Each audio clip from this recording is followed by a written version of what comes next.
Now that we have covered operators in Python, it's time now to learn about operator precedence.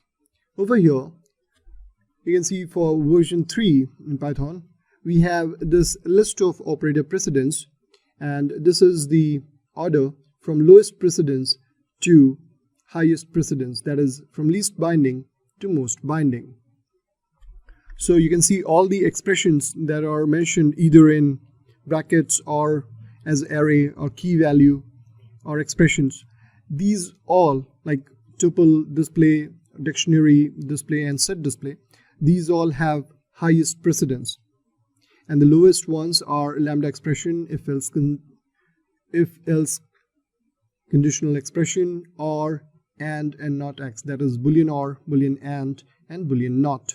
Then we have these comparisons, like including membership tests and identity tests. After that, we have the bitwise or, bitwise exclusive or, bitwise and. Then we have the left and right shifts, addition and subtraction, multiplication, matrix multiplication, division, and a remainder. That's modulus operator.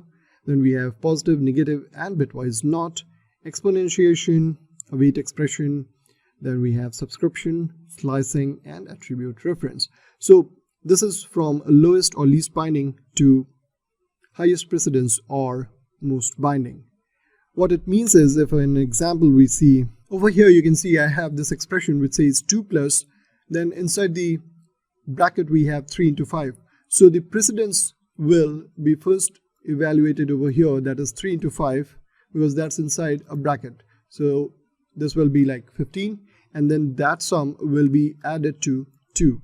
So 15 plus 2, 17. So the output will be 17 over here. Let's run this now. And there you go. So that was just an example to demonstrate the operator precedence in action.